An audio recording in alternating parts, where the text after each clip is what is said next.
Hey, my name is Alex, and today I'm going to be talking to you a little bit about the piano, how it works, how the notes work, and how to play certain scales. I've always wanted to play the piano because my dad's a musician. So for my 9th birthday I got a piano, and I didn't know how it worked. So I played one note, and then I played another one. And I noticed the comparison between the two, and then I sort of grouped some notes together, and all of a sudden I had a chord. I didn't even know what it was called or what it did, and then I just started doing it over and over again on different keys, and it made different notes, and it made different chords, it made different sounds, and that's how I started making music.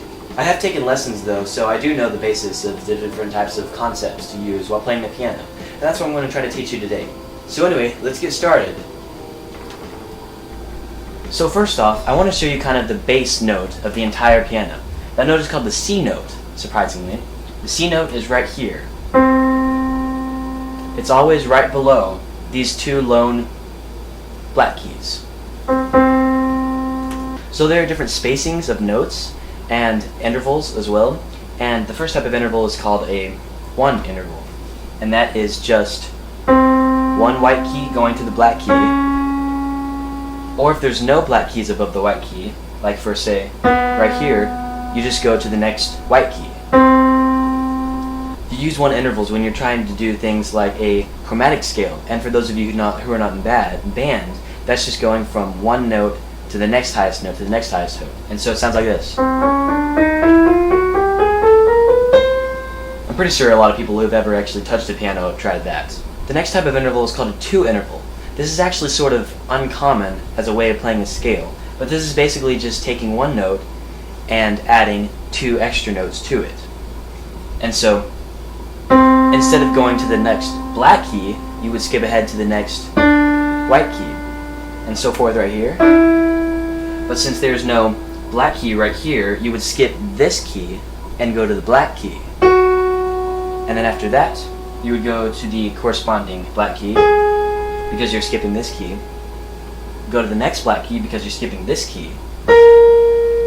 And finally, you're skipping this white key, and so you're going to the last white key. It might seem sort of confusing, but it's music, so I'm not going to be able to teach everything that there is to know about music in one short little video. So any scale is basically a combination of either one intervals or two intervals. For example, the C scale is just the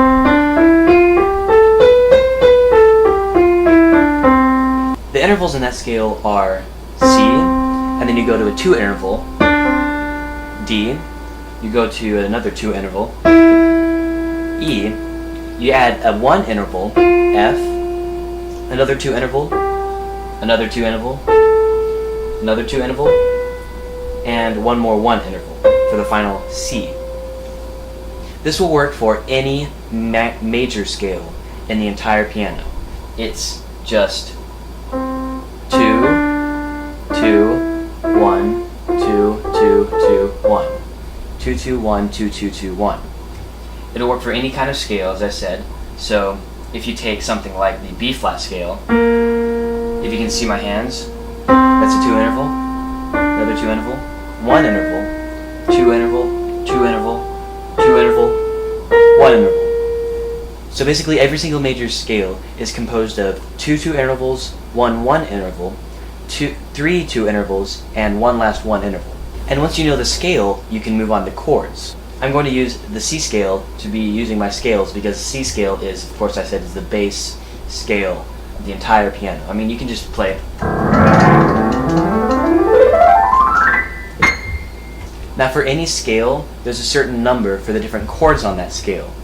And the certain number is identified by what number of the key of that scale it is. For example, number one chord of the C scale would be, of course, the C chord, and that is the first note, the third note, and the fifth note.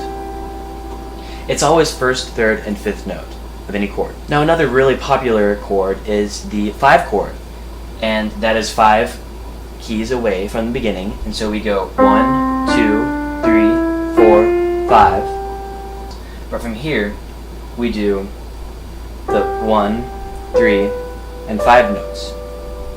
And so, of course, you have Another popular chord is the fourth chord. And of course that's 4 away, from the bass. So 1, 2, 3, 4. See? 1, 2, 3, 5 of that key. And so you sort of get the gist of how that's a really popular chord progression. And that's what it's called. A combination of chords is called a chord progression that produces, musical sounds. It makes us, feel what the song is about. Chord progressions basically add the emotion of a song, along with lyrics and singing and everything else. But if you want to hear from a musician, the music is probably the best part of any song.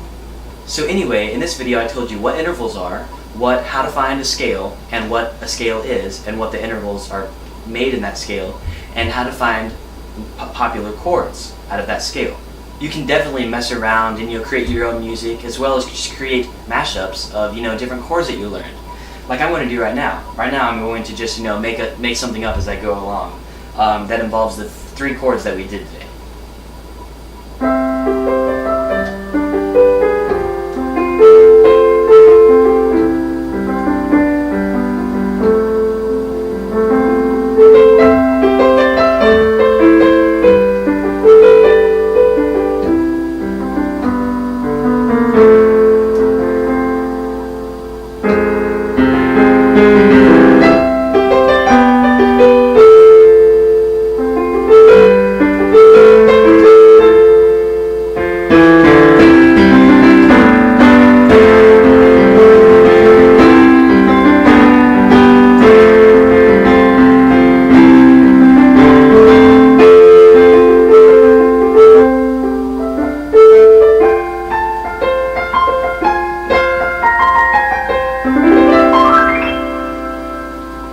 Thank you for watching this video.